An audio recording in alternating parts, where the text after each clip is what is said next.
Hello, everyone, and welcome back to another episode of A Trip Through the Arts podcast. Now, today's guest is David Bracken, known for his music and performing live on the stage. He's going to be a great guest to talk to you guys about what to expect if you're going into the music industry. So, firstly, let's just start. How are you, David? How are you doing today? Doing good, Joe. I'm doing good. I'm delighted to be on the old podcast, It's my first one. Yeah, So it's yeah, yeah, exciting. yeah. So you'd mentioned that you'd never been on a podcast before. I do hope you enjoy the experience. It's gonna, you're just gonna get to talk to some people. This is sort of aimed at younger people who are aspiring to get into the music industry. And what we're Yeah. trying to do is we're trying to introduce them to what they can expect when they get there, so they're ready. Um, and so I'm currently at the stage now where I'm actually performing live, and I'm not performing massive venues, but I'm performing, maybe a few pubs locally to me and things like that. Cool. And I sort of want to talk about the live performance experience with you. If someone's going on the stage, let's talk maybe from your past experiences. What actually, the minute you walk on that stage, you see the crowd, they're cheering, they're ready. What actually sort of goes through your head? What are you thinking about? Is it trying to read the crowd? Is it, just trying to make sure the performance goes well? What are you actually thinking about in that moment walking on? So personally, what I think about Joe is everything else in the background. So I'm worried if the sound's okay, if the guitar's okay, if everything's right with the PA system, if we have the effects on, whether the levels are correct, whether you can hear enough of my guitar, or if I'm playing with somebody enough of their guitar and vocals. So it's everything else I'm worried about apart from the performance. Right, so that's cool because then you're not actually thinking about the performance you're about to do. I think does that maybe sort of take the stress away a little bit? Because I think sort of beginning musicians who have never performed before, the first thing they're going to do is they're going to go on the stage and they're going to be thinking about, I really hope this goes well. And I think that stresses out a musician quite a bit because they're really trying to pressure themselves. They should do well. They should do well. Does that sort of Mm. take the stress away of the performance, not thinking about it? It does. Like when I started out, I think I was 12, 11 or 12 when I started my first band and playing in front of people. Yeah, absolutely was so nervous. The thoughts of people looking at me on stage or listening to me because I hate the limelight. I hate being the center of attention. I like I like to be in the background doing the work, whereas I'd like for somebody else beside me in a band to do, be the front man, do the singing, whatever, where I'm in the background, make sure everything's going right, everything sounds good. That's the type of person I am. But yeah, I mean, at the start, it's nerve-wracking getting up on stage and, you play to whatever your school concert, and then you go from there to maybe a little festival, and then you try pub gigs, and yeah, you're nervous at the start, obviously, but as years pass, um, the nerves kind of just seem to to subside. The nerves just go to the side, and you're more worried about whether everything else is working and sounding good. And then your energy off the crowd obviously is the main thing. So if the crowd's enjoying themselves, you're enjoying yourselves. It can be once you've the crowd with you and everything's going good, then yeah, the nerves tend to just disappear and you're happy and you're relaxed and yeah. Yeah, I think that's a really good point because I think certainly when I did my first gig, it was at a market sort of in my local town, and there was all these people that are walking around. Half of them, because it's a market, they're not even really looking at you; they're just sort of listening. But the point, Yeah. when you first go on, you're sort of thinking, "Oh, this has to go well." There's all these people, and I think yeah, it definitely would relieve the stress if you're sort of, if you're no longer thinking, "I hope I go well," and sort of, actually the behind the scenes maybe. What could stop this going well? Is it, the sound behind me? Is it, what's going on? Um, and I think I just want to ask you now because this is sort of interested me when you walk on that stage. That's the thought process you're having. You're having that, what's going on behind the scenes? Is this all going to go well? Is this going to sound good? Does that same thought process continue as you go into that first song, or is that sort of when you start switching to right now? Let's hope this goes well. Or maybe when you go to that first song, are you still sort of thinking like, oh, I'm hoping they're still doing the right thing back there. Everything behind the scenes is still going well. Yeah, of course. So look, before every gig, um you do a sound check, and that gives you enough time to make sure that the speakers are set up, the PA is set up, you sound good, you have enough volume in your vocals and your guitars and your mics and whatever else you need to do. So what I used to love doing, and I'd still do to this day, is I'd always arrive 1 hour before a gig, set up, and give me enough time to make sure that everything's good, everything sounds good, so I can just walk up, turn up the volume, and go. And then after the first song, yeah, you're hoping that the crowd kind of gets you from the first, second song. You need the crowd to be bouncing off you for the first or second song. You need to know that they're in it, they're listening to you. And yeah, when that goes right, then everything else, the night just flies. Like a 2 hour gig will just fly past once you start interacting with the crowd and they're singing and they're dancing. You're having a good time, they're having a good time.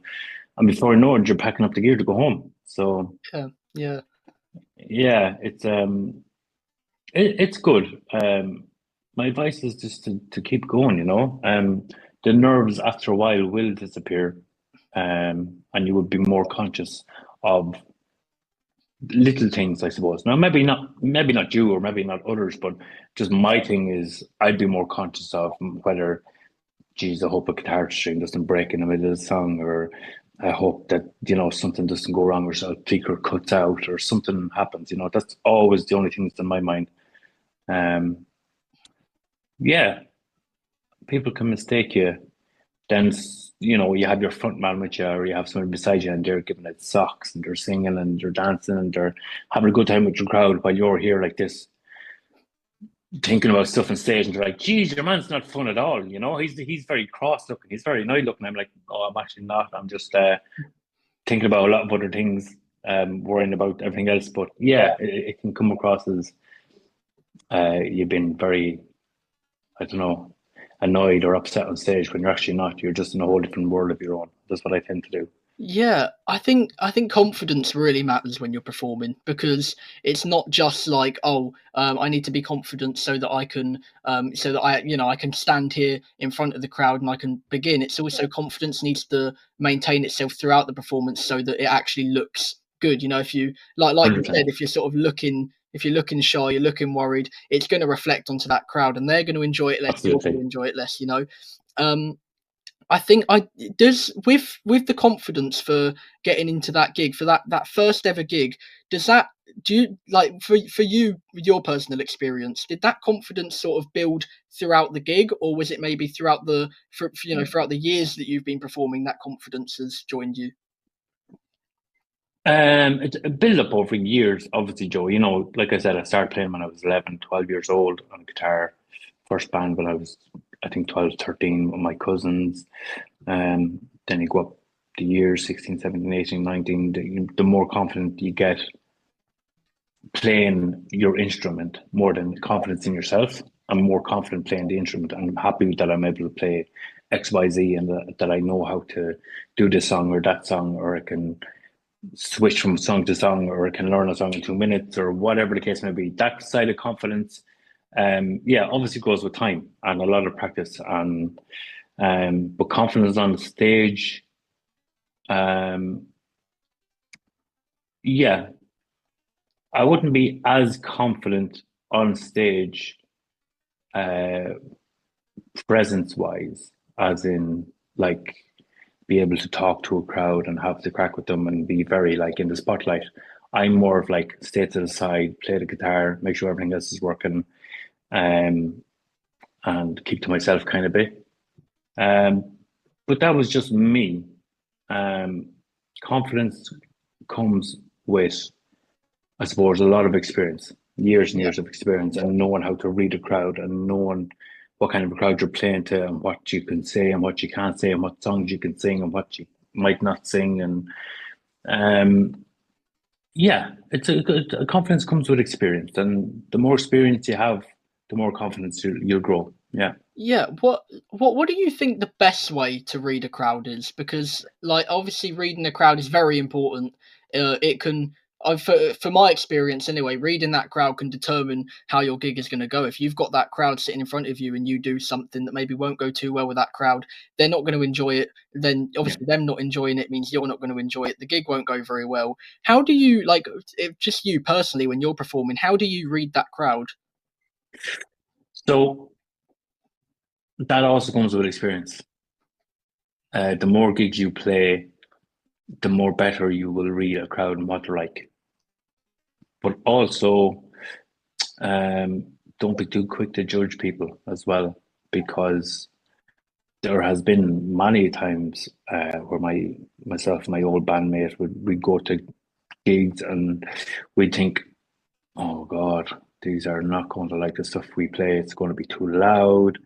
We play rap, we play dance music, we play all hip hop, and all. They're not going to like this whatsoever. And those are the very people that are taking off their ties and wrapping them around their heads and dancing on the bar tables at 3 o'clock in the morning. So it goes from one extreme to the next. You can't ever read a crowd fully. Um, but like I said, it's experience as well. Sometimes you can read a room and be like, it's a nice chill vibe. People are talking. People are, it's more elderly crowd, we'll say. So they don't want too loud of music and too much rock or hip hop or whatever. Um, and then that comes along with a set list. You'll have to learn a different set list for, smooth and soft, casual kind of music. And then you have these nut jobs in a bar at 1 o'clock in the morning, banging their head to AC/DC, and Yeah. yeah, it's great. So, yeah, you can't judge a crowd. That's the thing. You just like I said, with experience, it'll come with. You'll go in, you'll have a good look, you kind of get the vibe in the room, and then yeah, maybe throw out a tester of maybe one or two songs and kind of get the feel of if they're enjoying it, if not, and then just go from there. Yeah. Have you ever had an experience with a crowd that maybe you have maybe you have read them wrong, or you've started to play something and you've realized that actually maybe this isn't the crowd for that?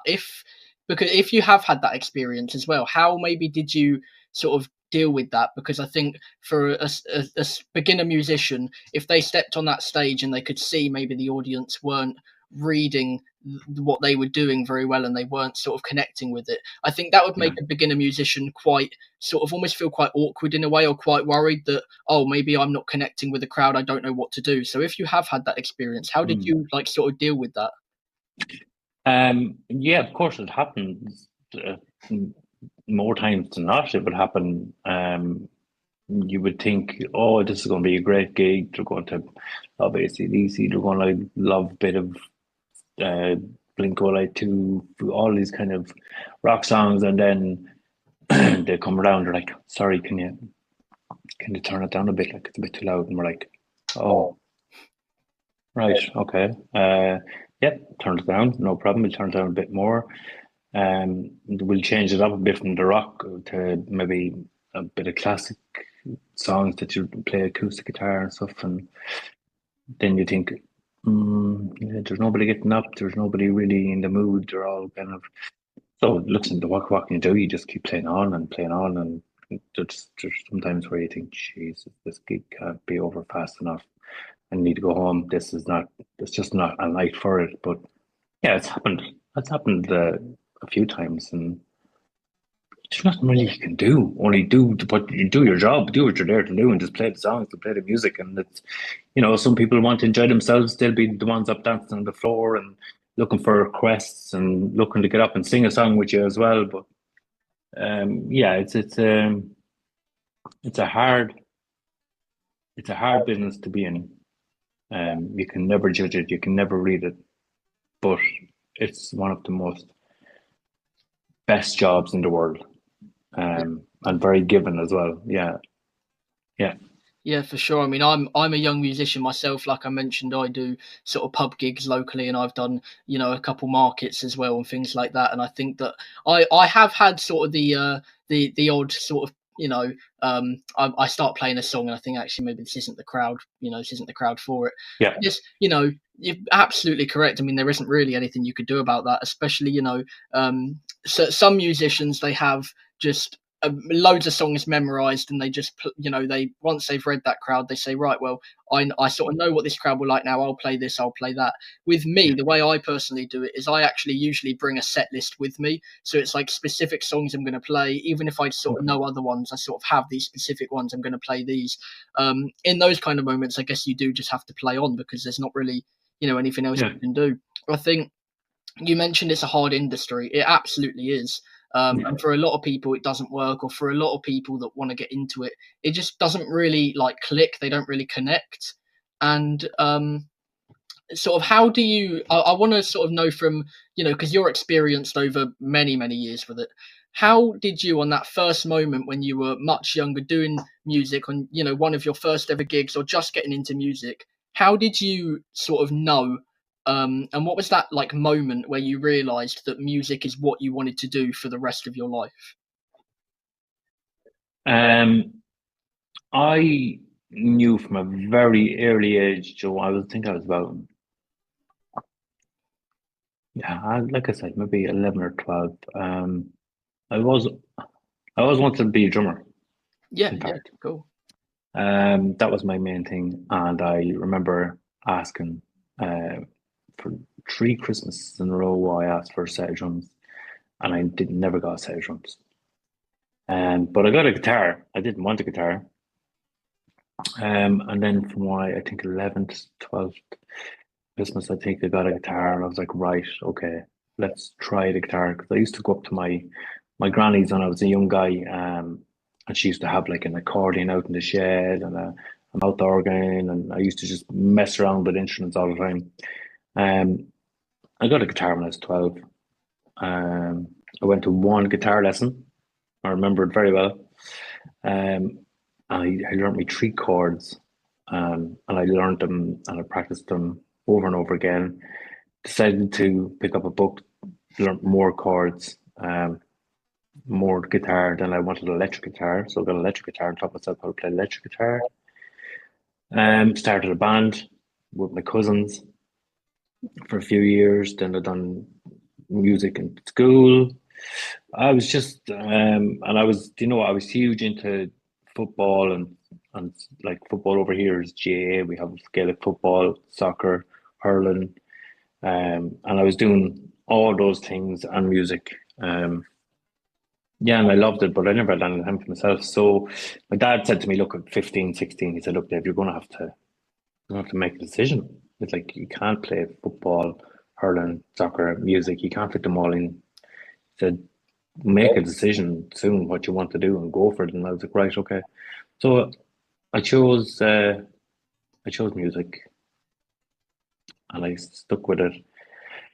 And yeah, I practiced a lot, met a lot of cool people, um, done a school of rock uh, guitar classes when I was 17, 18 with Brendan Keeley. He's a guy over here. He taught a rock school in the summers. Done that. Ended up going to Germany with him and 10 other people representing Ireland in the Guinness Book Records for that. So that was my biggest achievement back then.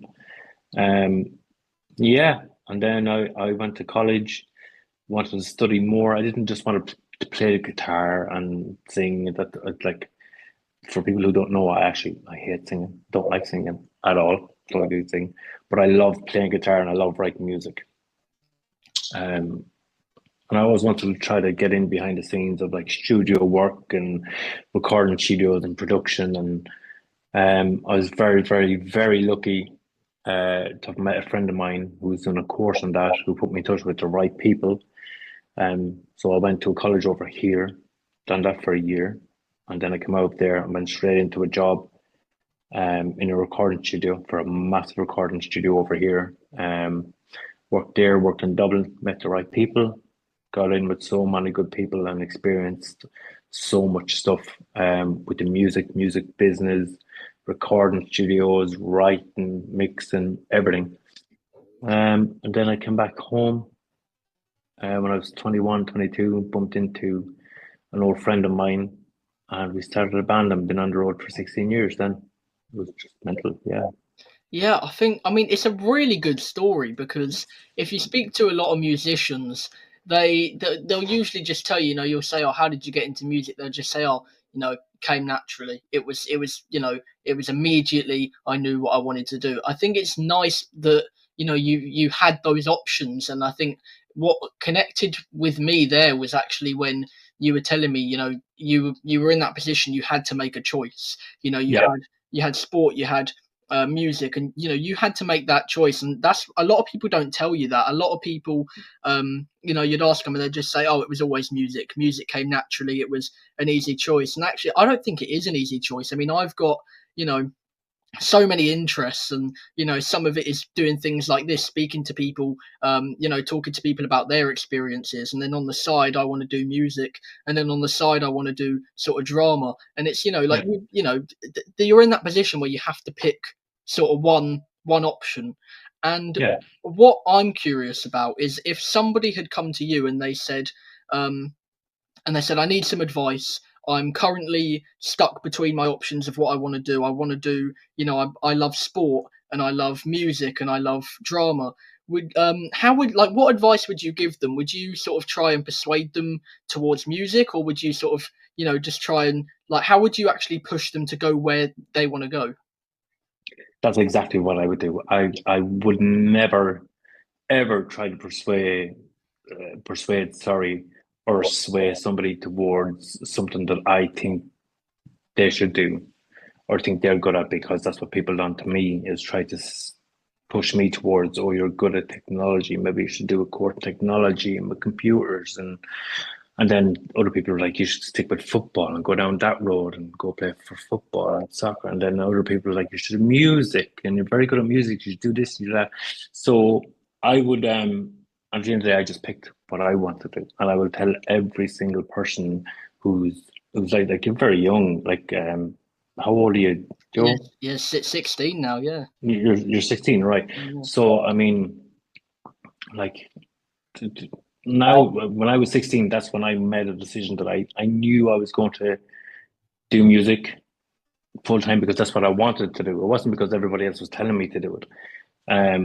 But like, I mean, if it's something you want to do and it's a route that you want to pursue, whether it be drama and acting and or podcasts or music or football or whatever the case is, I will always tell any person is go with your heart, do what you want, but make sure that whatever you choose, give it 100%, 100%.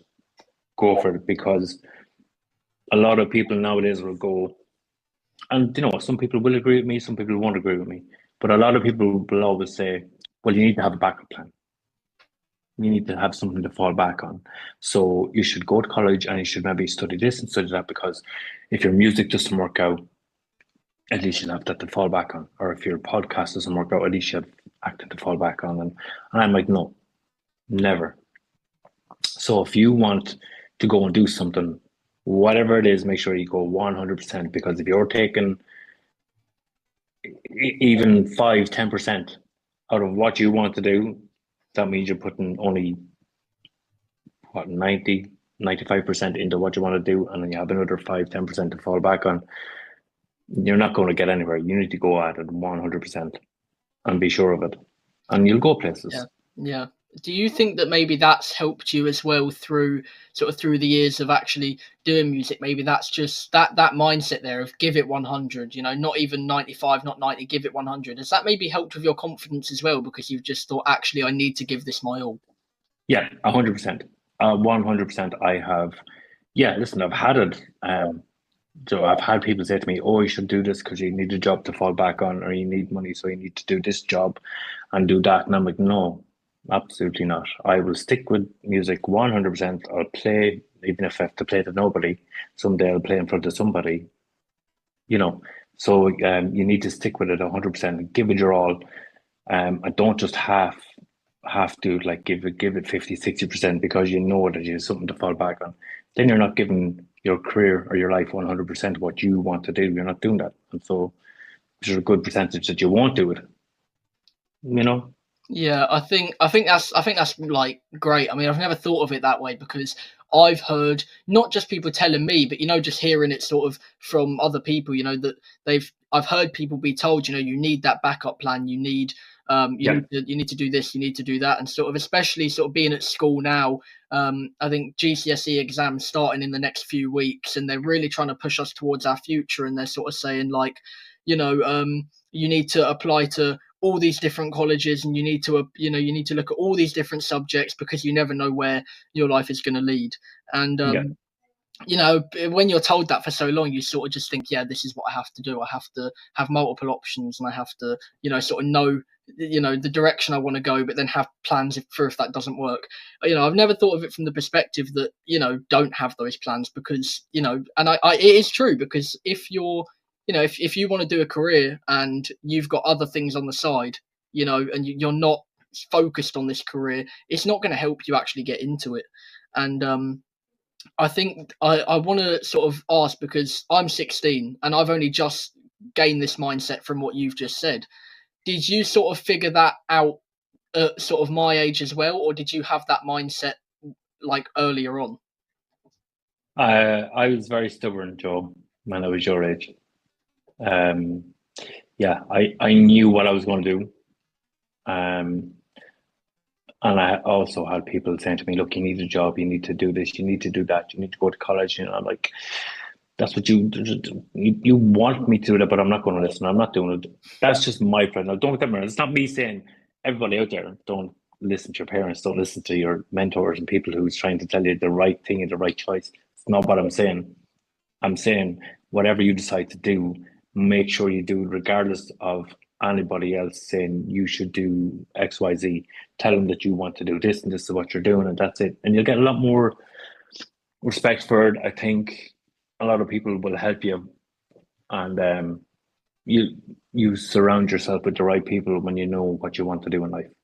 Um, Now you can do whatever you want. Like I said, you can do music and you can do whatever the case may be. If you know that's what you want to do full time, great. There's nothing stopping you from having hobbies on the side. But make sure that whatever it is you're doing, make sure that you have it all.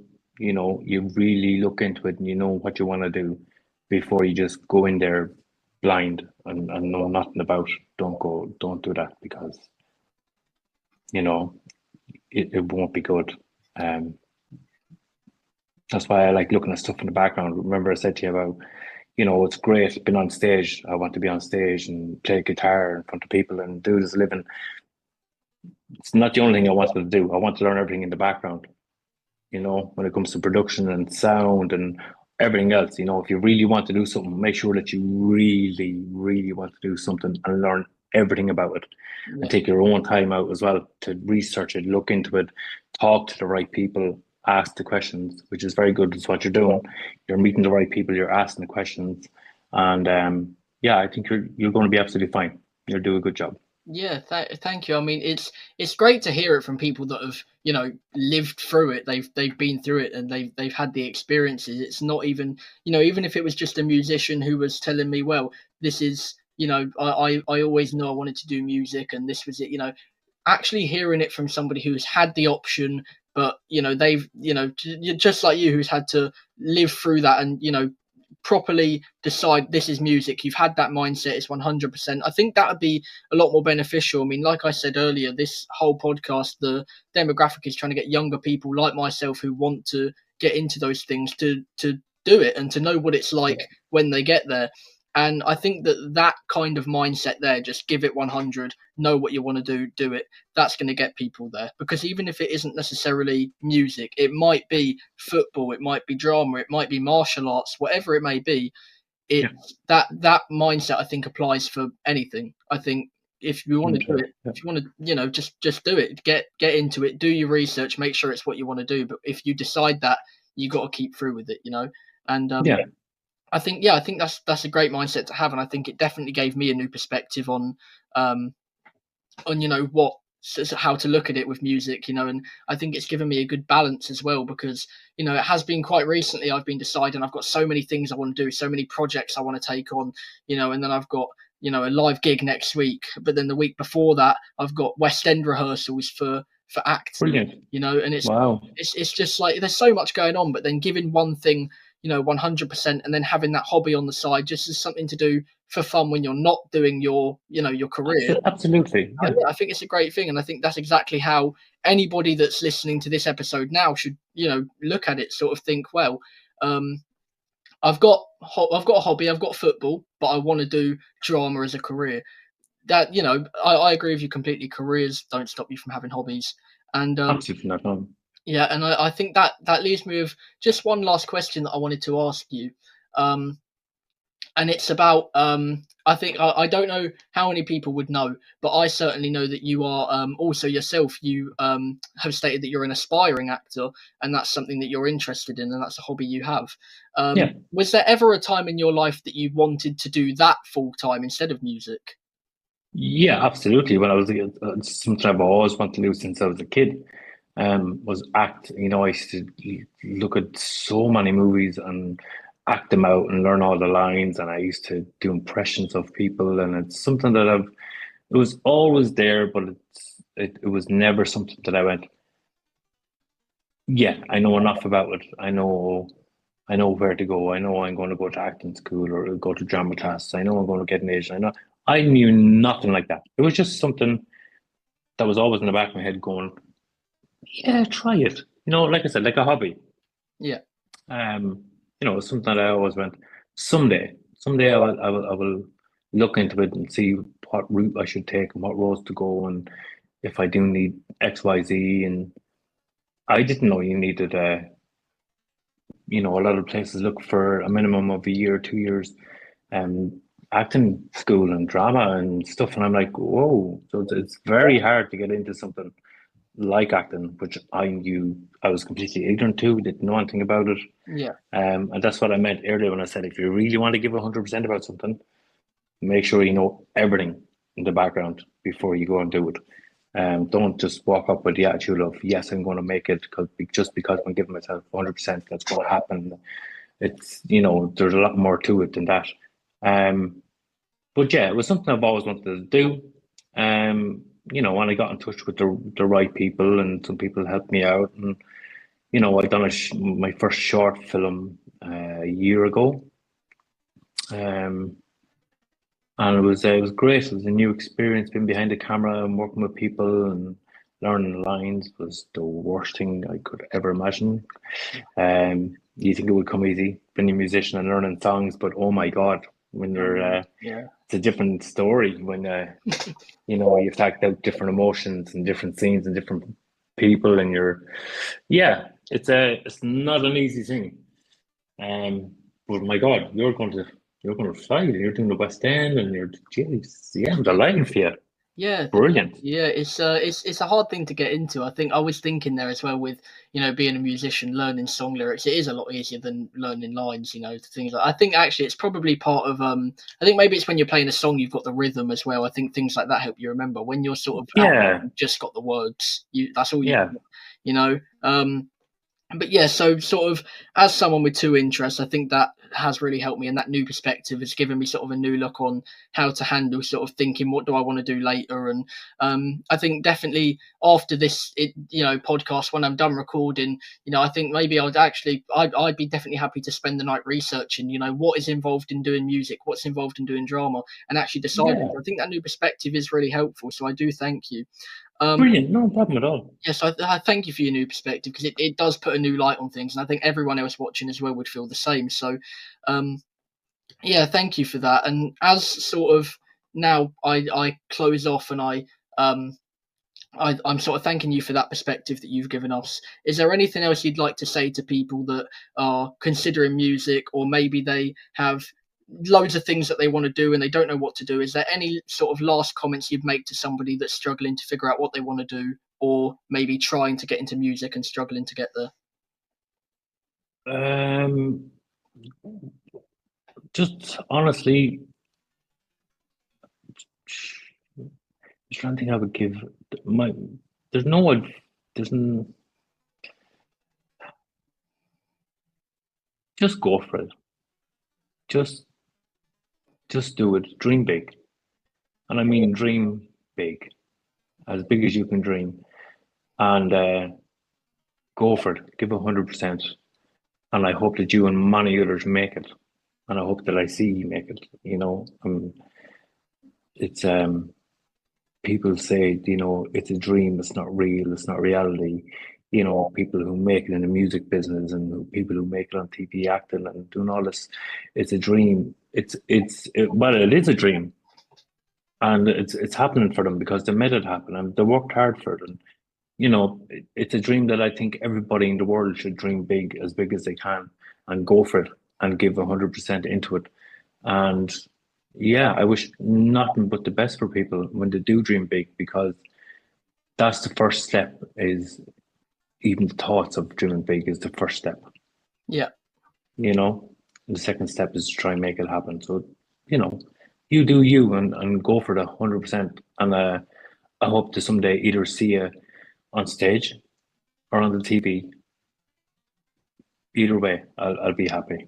Yeah, I think those kind of comments, not just for me, but for everyone who's aspiring to get into the business. I think even having the support, it really helps. And throughout the whole interview, I think you've really helped people who want to do this. And I think that new perspective that I'm sure not just me, but a lot of people have had, especially multiple hobbies, trying to figure out where they want to go.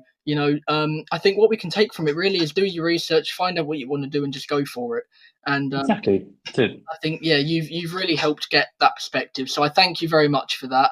And you've come across really great. So I thank you for appearing on the podcast. And no problem. Thanks for having me. I hope that this has helped people as it's helped me. So thank you very much. No problem at all, John. To all the viewers, that's been David Bracken. He's been absolutely amazing. He's been a great guest, and I hope that you guys have taken away from this what I have, because I've learned so much from David here. And he's on Instagram, he's on social media, so go and find him there. Thank you very much, David.